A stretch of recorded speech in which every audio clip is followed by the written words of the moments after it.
Ir dėkoju Dievui už tuos visus išbandymus, kuriuos man Jisai siuntė, už tuos visus klystkelius, kuriuos aš esu išbandęs, už tuos visus darbus, kuriuos aš esu išbandęs ir kur savęs netradau, vien tam, kad mane davestų iki šito darbo, iki šito dalyko, kuo aš dabar užsiimu.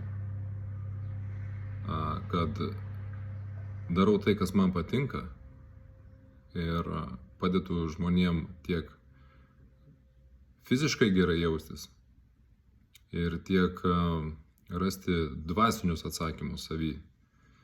Tai ir darbas, ir nauda, ir viskas viename.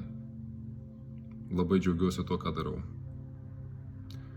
O kalbu todėl, kad ir tau linkiu atrasti savy tuos atsakymus, ką tu iš tikrųjų norėtum įveikti savo gyvenime, tam, kad būtų nauda žmonėm ir pilnatvė tavo viduje.